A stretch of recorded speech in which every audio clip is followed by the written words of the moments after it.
இன்று இந்திய கம்யூனிஸ்ட் கட்சியினுடைய பேச்சுவார்த்தை குழு திமுக தலைமையிலான பேச்சுவார்த்தை குழு தமிழக முதல்வர்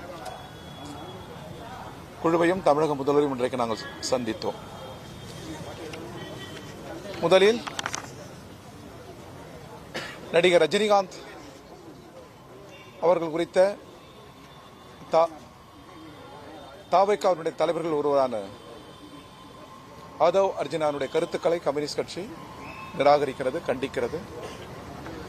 திமுக கூட்டணி கட்சிகளை எப்பொழுதுமே மிரட்டியதில்லை. அதேபோன்று பிரபலமான தலைவர்களையும் நடிகர்களையும் மிரட்டியதாக வரலாறு இல்லை. எனவே திமுக மிரட்டியதாக சொல்வது ஏற்புடையதல்ல. பிஜேபி தான் அவர்களின் கூட்டணி கட்சிகளை மிரட்டி மிரட்டி கூட்டணியில் சேர்க்கிறது என்பது அனைவரும் அறிந்தது. எனவே அவரது கருத்து ஏற்புடையதல்ல. அதேபோன்று அண்ணா திமுகவினுடைய முன்னாள் அமைச்சர் பெண் நடிகர் குறித்து பேசிய அந்த வார்த்தைகள் பண்பல்ல, கண்ணியமல்ல. தமிழ் சமூகத்திற்கு அது ஏற்புடையதல்ல. அதையே நாங்கள் கண்டிக்கிறோம். இப்பொழுது முதல்வரை சந்தித்து நாங்கள் பேசுகிற பொழுது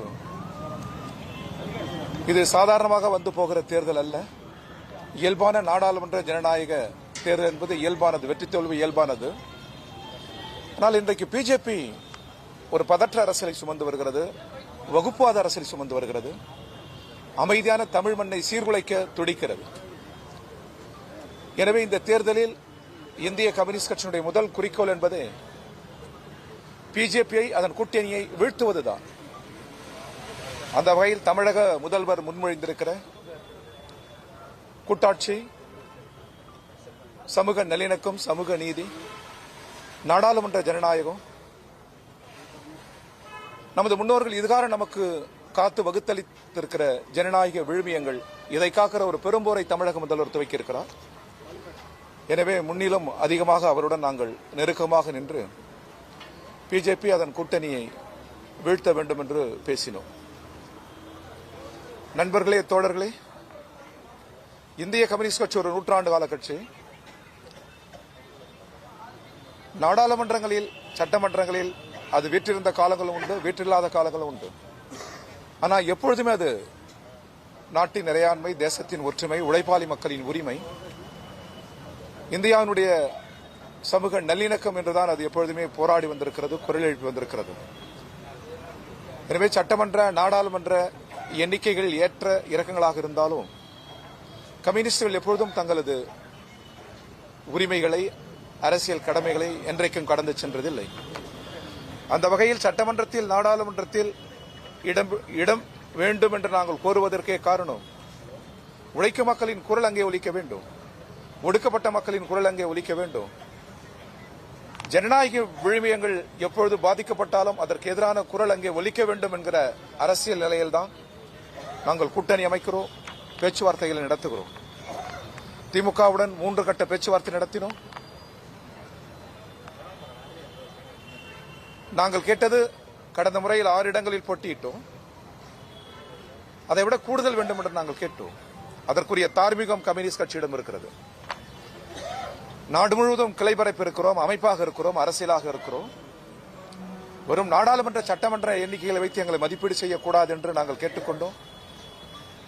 3 கட்ட உரையாடல், பின்னர் முதல்வர் நிறைவாக எல்லாவற்றுக்கும் மதிப்பளித்து முதல்வர் பல்வேறு கட்சிகள் இணைந்திருக்கிற காரணத்தினால் நாங்கள் உட்பட எல்லோரும் குறைத்துக் கொள்கிறோம். எனவே நீங்கள் ஒத்துழைக்க வேண்டும் என்று அவர் கேட்டுக்கொண்டார். அந்த அடிப்படையில் 6வது நீங்கள் பரிசீலிக்க வேண்டும் என்று நாங்கள் கேட்டோம். நிறைவாக அதற்கும் வாய்ப்பில்லை, ஒத்துழைக்க வேண்டும் என்று கேட்டதற்கு இணங்க இந்திய கம்யூனிஸ்ட் கட்சி 5 இடங்களில் தமிழக முதல்வரோடு, இன்றைக்கு திமுக தலைவரோடு இன்றைக்கு நாங்கள் ஒப்பந்தத்தில் கையெழுத்திட்டிருக்கிறோம். மீண்டும் சொல்கிறோம், இது 5 இடம் என்பது, 6 இடம் என்பது, 5 என்பது கட்சி அணிகளை சோர்வடை செய்யும். ஆனாலும் கூட அதற்கு மேல் எங்களுக்கு அரசியல் இருக்கிறது. பிஜேபியை வீழ்த்துவது என்கிற அந்த அரசியலில் சில நேரங்களில் நாங்கள் இப்படி எங்களுக்குரிய இடங்களை கூட நாங்கள் கடந்து செல்கிறோம். ஆனால் எங்களுடைய அரசியல் நிலையிலிருந்து நாங்கள் ஒருபோதும் கடந்து செல்ல மாட்டோம். பிஜேபியை வீழ்த்த வேண்டும் என்பது தமிழகத்தின் எதிர்காலத்தை காப்பது மட்டுமல்ல, இந்திய நாட்டின் சட்டத்தின் ஆட்சி முறையை, ஜனநாயக நாடாளுமன்ற முறைமையை, எல்லாவற்றுக்கும் மேலாக உலகில் வேறெந்த நாட்டிலே நிலவாத ஒரு கூட்டு செய்வ ஒற்றுமை இயல்பு நிலவுகிறது அல்லவா, அதை சிதைக்க துடிக்கிறது பிஜேபி கருத்தியல். எனவே அதை காக்கிற பெரும்போரில் இந்திய கம்யூனிஸ்ட் கட்சி ஈடுபட்டிருக்கிறது. அதற்காகவே நாங்கள் அணி சேர்ந்திருக்கிறோம். அதற்கான கையெழுத்து தான் இது. இவ்வாறு புரிந்து கொள்ள வேண்டும் என்று இந்திய கம்யூனிஸ்ட் கட்சியின் தமிழ்நாடு மாநில குழுவின் சார்பில் நாங்கள் கேட்டுக்கொள்கிறோம். தொடர்ந்து கூட்டணியில் இருக்கீங்க, புதிதாக இணைந்திருக்கக்கூடிய கட்சிகளை காரணம் காட்டி உங்களுக்கு தொகுதியோட எண்ணிக்கையை குறைத்துக் கொள்ள வேண்டும் என்று திமுக ஏதாவது நெருக்கடி கொடுத்திருக்காங்களா? அது நெருக்கடியா? ஒரு உண்மையை சொல்ல வேண்டும். எப்பொழுது பேசினாலும் உள்ளத்திலிருந்து பேசுவோம், உண்மையை பேசுவோம், அரசியலாக தான் பேசுவோம். ஒரு 4 கட்ட பேச்சுவார்த்தையில் ஒருபோதும் எங்களை திமுக நிர்பந்திக்கவில்லை, வேண்டுகோள் தான் விடுத்தார்கள். பல கட்சிகள் சேர்ந்திருக்கிற காரணத்தினால் நீங்கள் இதை பரிசீலிக்க வேண்டும் என்று முதல்வரே கேட்டுக்கொண்டார். ஒருபோதும் தொனியில் கட்டளையிடுகிற தொனி இல்லை, அழுத்தம் தருகிற தொனி இல்லை. பரிசீலனை செய்ய வேண்டும், ஒத்துழைக்க வேண்டும் என்றுதான் இதுகாரம் அவர்கள் பேசியிருக்கிறார்கள் தவிர கட்டளையிடுகிற போக்கிலே. அதான் ஆரம்பத்திலிருந்தே நாங்கள் சொல்லியிருக்கிறோம். 4 கட்டம் பேசுகிற பேச்சிலும் ஒரு ஜனநாயக இடம் இருக்கிறது. அந்த சுயமரியாதை பாதிக்கப்பட்டிருக்குமே ஆனால் கம்யூனிஸ்ட் கட்சி எப்பொழுதோ கடந்து செல்லும். ஒருபோதும் முதல்வருடன் அல்லது திமுக தலைமையுடன் பேசுகிற போது ஒரு சுயமரியாதைக்கு பாதிப்பு ஏற்படுகிற வகையிலோ கட்டளை இடுகிற வகையிலோ அவர்கள் பேசவில்லை என்பதை மனந்திருந்து இங்கே பதிவு செய்ய விரும்புகிறேன்.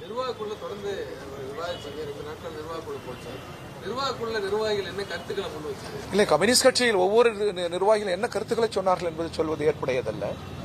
ஆனால் பொதுவாக இன்றுள்ள அரசியல் சூழலில் நமக்குரிய இடங்களை கேட்டு பெற வேண்டும். ஒரு 2 இடங்கள் கூடுதலாக பெற வேண்டும் என்பதுதான் மிக நியாயம். அத்தகைய நியாயம் நம்மிடம் உண்டு. இதை நாம் பேசுவோம். இல்லை என்றால் நாம் 6 இடத்துக்காவது வலியுறுத்தினோம். ஒவ்வொரு முறையும் வந்து பேசி கட்சி கமிட்டி என்ன சொல்கிறதோ அதை திமுக பேச்சுவார்த்தை கூட சொன்னோம். நிறைவாக முதல்வர் அவர்களிடமும் நாங்கள் எடுத்து சொன்னோம். நிறைவாக சூழல் இல்லாத போது அந்த சூழல் கருதி எங்கள் அரசியல் நிலையில் எந்த நெருக்கடியும் வந்துவிடக்கூடாது. இது பிறருக்கு ஒரு பிரச்சாரத்திற்கு இடம் தந்துவிடக்கூடாது. திமுக கூட்டணி கொள்கை கூட்டணி, தோழமைபூர்வமாக நாங்கள் அணி சேர்ந்திருக்கிறோம். எனவே இது வெல்லும் கூட்டணி. அந்த வகையில் இதை கடந்து சென்று விட முடியாது என்கிற கருத்து தான் பேசப்பட்டது. ஒரு 6 தொகுதி வாங்கி 2 தொகுதி தான் வெற்றி பெற்றது. ஒருவேளை அந்த வின்னிங் ரேஷியோ குறைஞ்சனால இந்த முறை உங்களுக்கு எண்ணிக்கையை குறைச்சிருக்காங்க? இல்ல அப்படியெல்லாம் இல்ல. நேற்று போல் இன்று இருக்காது. பல கட்சி இயங்கும் முறையில் வெற்றி தோல்வி மிக இயல்பானது. எங்களை அந்த வெற்றி தோல்வியில் வைத்து எடைபடக்கூடாது. நாடாளுமன்ற சட்டமன்ற எண்ணிக்கை வைத்து எடைபடக்கூடாது. எங்கள் குரலும் எங்கள் மூச்சும் ஒடுக்கப்பட்ட மக்கள், ஏழை எளியவர்களின் கோரிக்கையில் அடங்கியிருக்கிறது. அதை நிறுத்த யாருக்கும் சக்தி இல்லை. அந்த குரல் ஒலித்துக் கொண்டே இருக்கும். கம்யூனிஸ்ட் கட்சி தார்மீக காரணங்கள் இருந்தாலும் தங்களுடைய இடத்தை விட்டு கொடுத்து 5 குறைச்சிட்டு இருக்காங்க. ஆனா காங்கிரஸ் அதோட எண்ணிக்கையை 3 அதிகரிச்சிருக்காங்க. இன்னும் புதிய கட்சிகளுக்கு கம்யூனிஸ்டோட அதிக இடங்கள் கொடுப்பதற்கான தகவல் சொல்லப்படுது. இந்த மாதிரியான சூழல்ல உங்களுக்கு உங்கள் கட்சியோட ஒரு அழுத்தம் இல்லையா? ஒரு கடந்த முறை கொடுத்த தொகுதிகளை தக்க வைக்க முடியலங்கிற ஒரு அழுத்தம் மாநில 3-4 முறை நாங்கள் பேசியிருக்கிறோம். பேசியதே தான் சொல்லியிருக்கிறோம். பேச்சுவார்த்தை குழுக்கு அதிகாரங்கள் இல்லை. செயலாளர் எனக்கே அதிகாரம் இல்லை. எங்கள் கட்சியில் அத்தகைய ஜனநாயகம் நிலவுகிறது.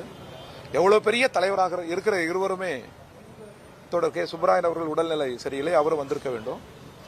மூவருமே பெரிய தலைவர்கள், அனுபவம் உள்ளவர்கள். இவர்களுக்கே அதிகாரம் இல்லை. செயலாளர் எனக்கு அதிகாரம் இல்லை. கமிட்டிக்கு தான் அதிகாரம். எனவே கமிட்டி சொல்வதை திமுக தலைமையிடம் சொல்லி, திமுக தலைமை சொல்வதை கமிட்டியிடம் சொல்லி, இவ்வளவு நாங்கள் பேசுவது என்பதே போராடுகிறோம் என்பதை காட்டுகிறது அல்லவா? சூழல் இடம் தரவில்லை. இதை ஒரு பின்னடைவாகவோ இழப்பாகவோ நாங்கள் கருதவில்லை. அரசியலில் நாங்கள் வெற்றி பெற வேண்டும். அது எழுகிற போது காலம் அதற்கான விடைகளை தரும். எங்களை பொறுத்தவரை நாங்கள் எதற்கும் இடரவில்லை. எங்கள் குறி பிஜேபியை வீழ்த்துவது. பிஜேபியை வீழ்த்தி இந்தியாவுக்கே ஒரு நல்லதோர் அரசியல் திசையை காட்ட வேண்டும் என்கிற வேட்கையில் நாங்கள் இருக்கிறோம். இந்த மாதிரியான நீங்க ஒரு ஒற்றை குறிக்கோள், பிஜேபி ஒற்றை குறிக்கோள்ல திமுகவுடைய பிக் பிரதர் ஆட்டிடியூடுக்குள்ள போறீங்களா அப்படின்னு? இல்ல, இது ஒற்றை குறிக்கோள் அல்ல. நீங்கள் எல்லாம் கற்றவர்கள், அறிவில் சிறந்தவர்கள். நாடாளுமன்ற ஜனநாயகத்தை பிஜேபி சிதைக்கிறது. நாடாளுமன்றம் என்பது என்ன? உலகத்தில் வேற எந்த நாட்டிலும் இல்லாத இந்திய நாடாளுமன்ற ஜனநாயகத்தை பிஜேபி சிதைத்து விட்டது. வெறும் குரல் வாக்கெடுப்பில் கைகளை உயர்த்தி மசோதாக்களை நிறைவேற்றுகிறார்கள். உலகத்தில் ஆக சிறந்த இந்த நாடாளுமன்ற ஜனநாயகத்தின் விழிமைகளை அடித்து நொறுக்குகிற பிஜேபி வீழ்த்துவதுதான் முதல் அரசியல் கடமை. அதை எளிதாக கடந்து செல்ல வேண்டாம் என்று கேட்டுக்கொள்கிறோம். அந்த இலக்குக்குள்ளதான் நீங்க திமுக பிக் பிரதர் ஆட்டிடியூட்லயும் போயிடுறீங்களா? இல்ல, அது ஒருபோதும் ஒரு பெரியண்ணன் போன்று அவர்கள் நடந்து கொள்ளவில்லை. அவ்வாறு யார் நடந்து கொண்டாலும் எத்தகைய உயரத்தில் இருந்தாலும் கம்யூனிஸ்ட் கட்சி அதை ஏற்காது. ஓகே, ஒருபோதும் இந்தியாவிலேயே மாறாத சின்னம் கதிரறிவால் சின்னம் தான், இந்தியாவிலேயே தேசிய அளவில். எனவே அந்த சின்னம் மாறாது, அதை உயர்த்தி பிடிக்கும்.